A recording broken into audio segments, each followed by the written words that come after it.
Gantt charts are a fantastic chart in order to show the length of activities and also track how you're doing over a time period. So whether you're using this for project management or to check how you're getting on with your Christmas shopping, today I'm going to show you how to build out a Gantt chart. Welcome back to Rather Be Visin. My name is Sam and today we're going to be taking a look at a Gantt chart. So Gantt charts are usually used when you're doing like project management or something like that to show how long an activity is taken, and then you can apply colour to show if you're on track or behind schedule, or to show things that are coming up. So I've got an example for you today that's getting into the Christmas spirit. So let's firstly hop into Excel and have a look at our data structure. So here in Excel I've got my data, and this is going to be the foundations for my data structure for my Gantt chart. Now you'll see what we've got is we've got an activity, so what we're doing in that particular moment. We've got a category so that we can split these into different categories. We've then got a start date of the activity and an end date of the activity, and this is really important. In order to get your Gantt bars showing correctly, you need to have a starting date and an ending date.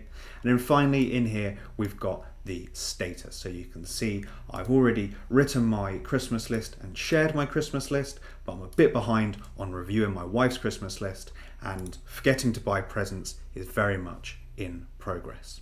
So now let's hop into Tableau and have a look at how we can build this out into our Gantt chart. Okay, so here we are in Tableau. I've connected to my Gantt data. First thing I'm going to do is just bring in my categories. So I've got my category here, so I've got food and presents. Then if I bring in my activities, you can see I've got all my things in here. So for the food, for instance, we've got buy turkey, collect turkey, cook turkey, and then obviously eat turkey-based recipes, because we've realized we've bought a turkey that's way too big, as happens every year. Now, in order to build this out to a Gantt chart, we need to have our duration. So what we're going to do is we're just going to create a calculated field here.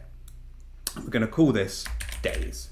What we're going to do is we're going to take the end date and we're going to take off the start date. And if we click apply on that and then OK, if we drag that into the view, we can see how long each of these are taking in days.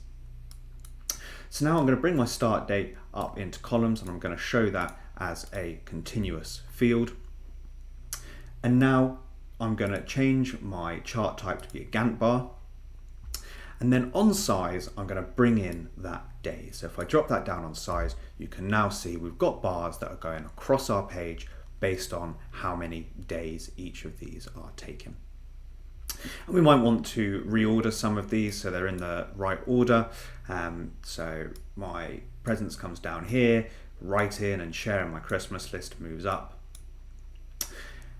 Panic buy presents, panic wrap presents, and then finally gift the presents. So now we've got our Gantt bar all set up. And we can see that starting on the 10th of November was when we began to write our Christmas list. And what we can do is we can bring in our status onto color, and that will color our bars based on what the status is within that Excel. So then we can come into here, we can edit the colors, and we can say if it's behind schedule, we want it to be red. If it's complete, we can say green. In progress, we'll have it as an orange. And for anything upcoming, let's change that to a gray. So now we can see what we're in progress on, what we've completed, and what we're behind schedule on. But another thing that we can do here is add a reference line to show us where today is. So the first thing I'm going to do is to create a parameter. I'm just going to call this today. I'm going to say I want it to be a date format, and I'm going to change the current value to be the 17th of December. If I click OK on that and I drag that up onto detail, I can then use that as a reference line. So if I bring the reference line in and say I want it over my table, for my value I can choose my parameter, and then I can change the fill above if I want to, but what I'm going to do is change the fill below to be a grey, so I can see we're past that and now we're moving on to other things. And so now we can see exactly where we are, and if you want to, you don't have to use a parameter. You could just use a calculated field of today. That would give you the date value, and then that would update every time you hop into the dashboard. But now what we've got here is quite a nice little Gantt chart showing us what we've completed, what's still to come, and what we haven't done yet in the case of reviewing my wife's Christmas list. So building a Gantt chart in Tableau is really, really straightforward. The only calculated field you really have to create is that number of days or the time frame, and that's just by taking your end date and your start date and taking one off of the other. Hopefully you found that useful. Hopefully you'll now be going wild for Gantt charts. If you do, please let me know in the comments down below. Like, comment, subscribe, all of that good stuff, and I'll catch you in the next video. Thanks for watching.